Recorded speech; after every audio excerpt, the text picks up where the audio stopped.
Hello everyone, welcome to EPG Pathshala. I'm Monica Sakrani. We'll be looking at the laws relating to disability and mental health for the course Legal Literacy in this module.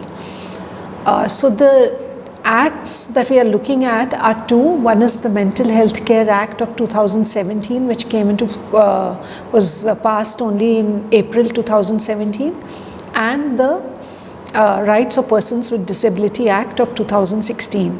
Now both these acts are recent and they replace the earlier acts, which is the Mental Health Act and the Persons with Disability Equal Opportunities Act. Now the reason why they are replaced is because of the international commitment that India has by signing and ratifying the International Convention on the Rights of Persons with Disability. So because of that, there has been a change. Now there's a greater rights framework which has come about in the two laws, and the recognition that persons with disabilities also have a right to live with dignity. So the Mental Health Care Act, which we will look at first, says that mental health care is analysis and diagnosis of a person's mental condition and treatment, as well as care and rehabilitation of such person for his mental illness or suspected mental illness. So it does not have an aspect of institutionalized care and a framework of institutionalized care, but actually of rehabilitation as well as care of a person with mental illness. Now, who is a person with mental illness, or what is mental illness? It is substantial disorder of thinking, mood, perception, orientation or memory that grossly impairs judgment, behavior, capacity to recognize reality, or ability to meet the ordinary demands of life. Mental conditions associated with that, with the abuse of alcohol and drugs, but does not include mental retardation, which is a condition of arrested or incomplete development of mind of a person, specially characterized by subabnormality of intelligence. So it does not define it in terms of illnesses, but it defines it in terms of capacity. So determination of a person's mental illness shall alone not imply to be taken to mean that the person is of unsound mind, unless the person has been declared so by a competent court. So this is another important thing, that I may have a mental illness, but I have the capacity to decide, to take decisions and live my life according to my terms. A person has a right to make decisions regarding treatment also, if such person has the ability to understand the information that is relevant to take a decision, or appreciate any reasonably foreseeable consequence of a decision or lack of decision on the treatment or admission or personal assistance, or communicate the decision by means of speech, expression, gesture, or any other means. So I have to have the ability to understand, the ability to appreciate the consequences of a decision, and I have the ability to communicate the decision.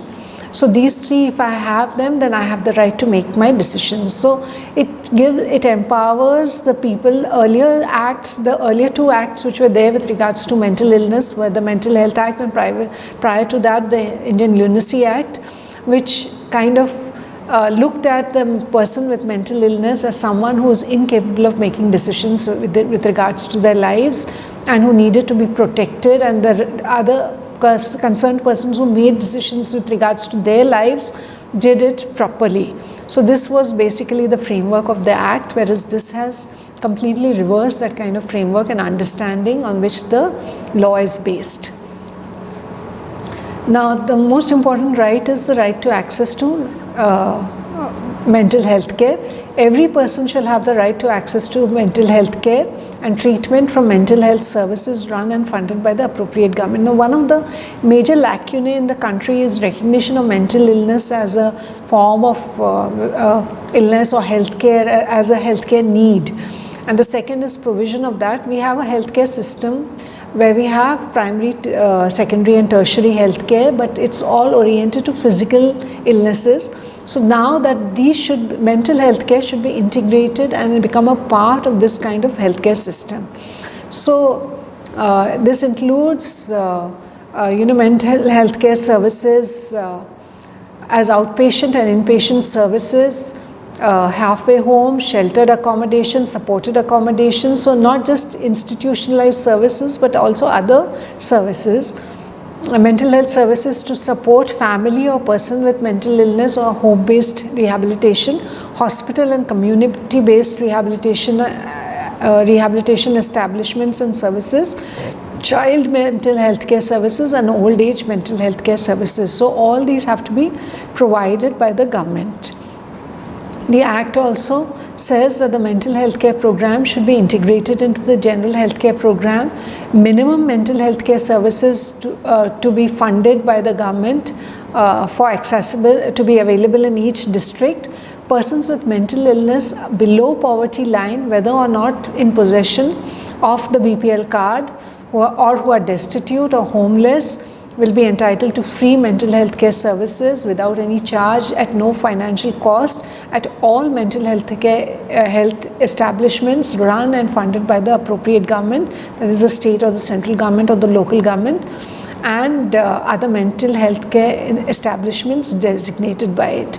Also, the state government will draw up a list of essential drug list, which draws up the essential drug list, will include drugs with regards to mental health care, which will be notified under it and which will be made available free of cost to all persons with mental illness at all times of at health establishments run and funded by the government. So free drugs also to be provided in institutions run by the government. The Act also lists out many rights of mental health, mentally ill persons. These include the right to live in and be a part and not be segregated from society. So you have a right to live in community until and unless there is a need for institutionalization. Institutionalization should be the last resort and very limited and under very constrained circumstances, restricted rights of institutionalization. Otherwise, everyone has a right to live in the society. If a person is not, if a family is refusing to let the person live in the family, then the state has to provide legal aid to ensure that the person has a right to go back into the family home and also get maintenance rights. So you have a right to family home and live in the society. Also, the person has a right to be protected from cruel, inhuman and degrading treatment in any mental health establishment, including protection from all forms of physical, verbal, emotional and sexual abuse. So you should not be abused. You have a right to information regarding treatment, including access to basic medical records, the right to confidentiality. Person's status should not be informed in respect of mental health care, treatment and physical health care. So access to basic records and information about the treatment has to be given. Right to be admitted as an independent patient in the mental health care establishment. If I'm able to understand the nature and consequences of what treatment I want, I have a right to direct my treatment. And if I want to be admitted in as an independent patient, the advantage of an independent patient is that I have a right to discharge whenever I want to, unless I'm violent or self-harming, or there is a considered opinion of the medical establishment that I am not fit to be released. And so independent patient, a person can admit themselves when they feel that they require some kind of institutionalized care. The line of treatment is another important aspect. It has to be looked at. So this, ECTs have been a form of treatment which have been considered to be cruel, inhuman and degrading. So there is prohibition of ECT without use of muscle relaxants and anesthesia. ECT for minors is completely prohibited. Another important aspect is sterilization of men and women with mental illness has been taken, women's uteruses have been removed so that they don't suffer, they don't have their periods. So that again has been prohibited under this Act, and the right not to be chained in any manner whatsoever. So any kind of Person should also not be subjected to seclusion or solitary confinement in any institution. Any kind of restriction of movement should be done only on medical evidence and with the permission of the board. Psychosurgery shall be only performed with informed consent with the permission of the board. There are boards which are set up. We'll be looking at the boards in a little while. And in accordance with the guidelines of the central authority, there is a central authority to be set up under the Act which oversees the working of the Act. So it may be state or central authority which oversees the working of the Act, the rules to be made under the Act, and see that the monitoring and the evaluation of the way the Acts are functioning. Another very important right under this is, because I have the right to be to decide and the right to live with dignity and to decide my line of treatment, I have also the right to make an advance directive with regards to the manner in which I want to be cared for and treated for mental illness, or how not to be treated or cared for, and also the right to appoint a nominated representative, which will come into force only when the person ceases to have mental capacity to make her or his decisions. So if I make it an advance directive about this is the way I want to be treated, and I'm still having the capacity to decide how I'm being treated, then I will be treated the way I say I will be treated and not according to my advance directive. I can always change and revoke my advance directive. Another very important aspect is that earlier the Mental Health Act provided for appointment of guardians. Now, as we all know, guardians are appointed for people who are incapable of taking their own decision. Legally, they are not entitled to take their own decision. So the Act, the Mental Health Act, provided for guardianship of person and property of people with mental illness, and stated that the court will appoint this. Now, for the first time, I have a right to decide that a person will take decisions with regards to me, but take the decisions to the extent that I want that person to take. So the nominated person will not have full rights over me, but will be one of the persons who will take the decisions. So if I do not appoint a nominated person, then the board can also appoint a nominated person, or a person can be appointed by a relative, or a caregiver can be appointed. But I have the right to decide that I want this person to be my nominated representative with regards to certain rights. I can take the assistance of that person while I am still capable of taking decisions. So I can decide to what extent I want the assistance of this person. The Mental Health Review Board, which is set up under the Act, can review the decision to see if it is made out of free will in a well-informed manner and the capacity to make the decision, and if the same is not violative of any legal or constitutional principle. So while I have the right to take decisions with regards to me, they should not violate any law or any constitutional principle. And the medical board will actually decide, be the authority to decide. The medical board actually has replaced the courts, which earlier the magistrates had the right to decide. Now the medical board has been given this kind of authority. We'll be looking at the constitution a little later. Now another important aspect is with regards to admission in any institution. So only if a medical officer, mental health professional is satisfied that a person has a mental illness of a severity requiring admission to a mental health establishment, and the person with mental illness is likely to benefit from admission and treatment to the mental health establishment, will a person be admitted. Now for minors, two psychiatrists or one psychiatrist and one mental health professional, or one psychiatrist and one medical practitioner have to independently examine the minor on the day of admission or within period of 7 days prior to the admission, and both independently conclude based on the examination in favor of admission, then the person can be admitted with an advance notice to the board of 72 hours. So the board will then judge whether this is adequate, that yes, the person requires admission before the person is admitted.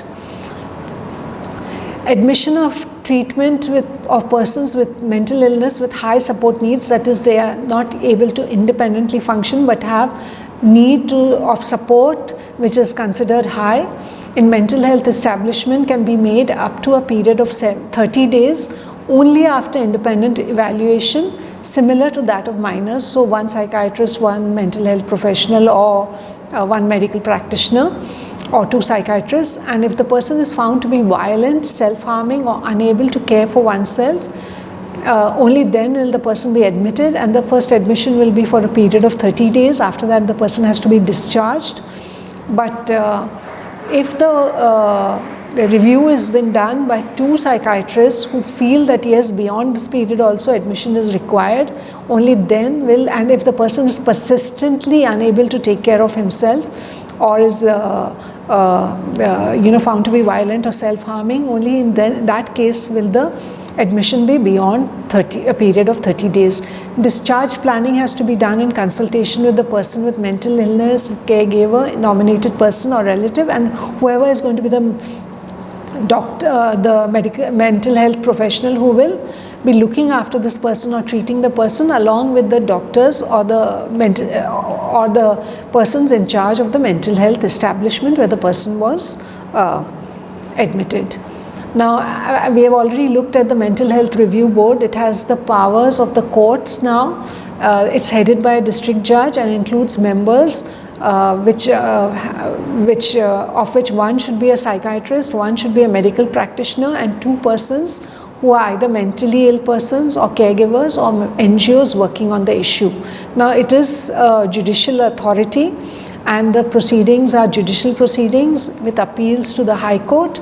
So any person who is aggrieved by any order can which includes challenge to admission, or whose rights have been violated under the law. So if I don't want to be admitted and I'm being admitted, or I'm not being discharged, or any of my rights are violated, such as deficiencies in care and services or failure to give information, I can make the application before the court, and the court will provide appropriate relief. There's no form in which the application has to be made. I just have to go before the board, and the board will give the orders. All contraventions of the provisions of this act will be punishable with 6 months imprisonment or with a fine up to 10,000 rupees or both, and any subsequent contravention will be punishable with 2 years imprisonment or fine, which shall be not less than 50,000 or 5 lakhs or both.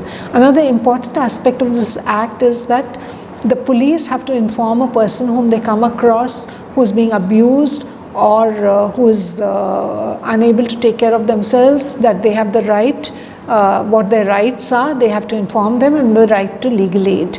Executive magistrate also has the power to remove a person or to take action in cases where a person is being abused in a family situation. The other act that we'll be looking at is the Persons with Disabilities Act 2016. Now, if we look at the framework of the two acts, they're very similar. They both recognize the rights of persons who have been traditionally denied legal recognition of rights. So person with disability is one with long-term physical, mental, intellectual or sensory impairment, which in interaction with barriers hinders his full and effective participation in a society equally with others. There are other two definitions. One is person with benchmark disability, that is a person with not less than 40% of a specified disability, and a person with disability having high support needs, that is a person with benchmark disability who needs high support. So what are the rights of persons with disability? You have the right to equality, life with dignity and respect of his or her integrity equally with others. There should be no discrimination on grounds of gender. So women and children are equally entitled to all the rights as men with disability. They have the right to enjoy community life. They have the right not to be subjected to torture, cruel, inhuman or degrading treatment. They have to be protected from all forms of abuse, violence and exploitation, and not be subjected to any medical procedure which leads to infertility without their own fair and free and informed consent. No child with a disability to be separated from parents except for his or her best interest and only by an order of the competent court. They have the right to vote and exercise all their civil rights. They have the right to access justice, including legal aid. Now, one of the problems that persons with disability face is with regards to how do you read evidence, or if I am visually impaired, then how do I look at the evidence? Or if I have a hearing issue, then how do I understand what is going on in the court? So accessibility of documents, accessibility of evidence has to be given to them in a form that they are able to follow. Right to own and inherit property, both movable as well as immovable, and control their financial affairs and have access to bank loans, mortgages, and other forms of financial credit. So just because you are a person with disability does not mean that you should be denied all these rights.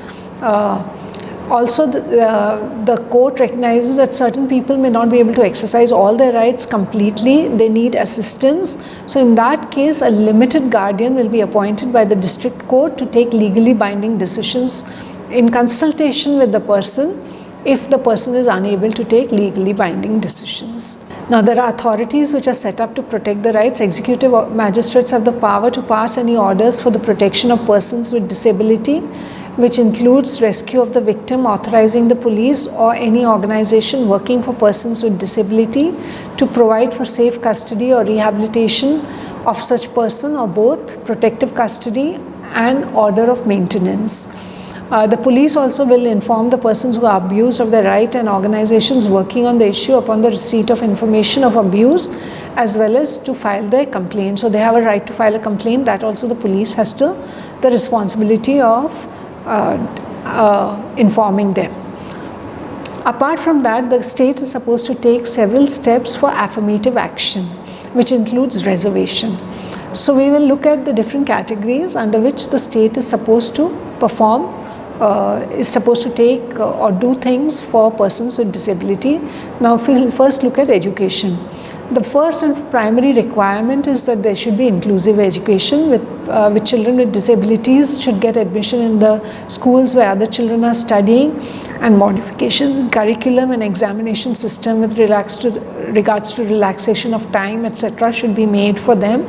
The curriculum should be looked at to see that it is sensitive to their needs, things that the state is supposed to do.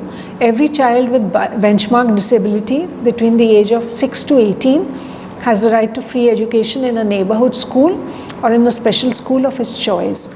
There should be scholarships and free books till the age of 18 for children with benchmark disabilities. 5% reservation in all government institutions of higher education and other higher education institutions which are government aided should be kept for persons with benchmark disabilities. In the issue of employment, not less than 4% reservation in all government establishments of the total number of vacancies in the cadre strength of each group of posts meant to be filled with persons of benchmark disabilities, which are the following: for the persons with blindness and low vision, 1%, deaf and hard of hearing, 1%, locomotive motor disability including cerebral palsy, leprosy, cured dwarfism and attack victims, acid attack victims and muscular dystrophy, 1%, and 1% for those suffering from autism, intellectual disability, specific learning disability and mental illness, and multiple disabilities of any of the above. There should be reservation. The reserved post should be intimated in the special employment exchange setup. People have to be informed about their right to get this employment. Also, the government should encourage private sector undertakings to have 5% reservation. There should be no discrimination in the matter of employment, including the right to be denied promotion or demoted. Apart from that, there should be a grievance redressal officer who will receive complaints of any violations under the Act. The government also has a responsibility of making other policies and schemes to promote the rights of persons with disability, including healthcare, rehabilitation, barrier-free environments, in transports, in public spaces, in buildings, and laying down of standards which are mandatory. Social audit and also promote cultural rights to cultural life and sports activities for persons with disability. Apart from that, there should be other reservation in allotment of agricultural land and housing, in poverty alleviation and development schemes, and in reservation of allotment of land on concessional rate. The authority, the government has to appoint a chief commissioner of persons with disabilities at the center, and state commissioner at the state level, which will look into any violations of laws, any discrimination, and inquire into complaints with regards to the same, and pass orders with regards to these. These are called recommendations, and they have to be complied with. If there is no compliance by the authority, then the reason has to be furnished within 3 months. The chief commissioner is assisted by 2 commissioners, of which one person should be a person with disability, and the people who are appointed should have knowledge of rehabilitation. The Act also lists out certain atrocities which are, so for the first time, this Act earlier was a more civil rights Act. For the first time, criminal provisions have been provided, that there are atrocities like intimidating, insulting, assaulting, or actual charge or control of a person, denying the person food, any kind of abuse, domination, sexual domination, or injuring a person. So all these are performing or conducting any medical procedure which with regards to a woman, which will lead to termination of a pregnancy without her consent, and except in severe cases, are all punishable with minimum of 6 months and a maximum of 5 years. These cases are tried by the Sessions Court with a special public prosecutor to be appointed. There are other offences under the Act.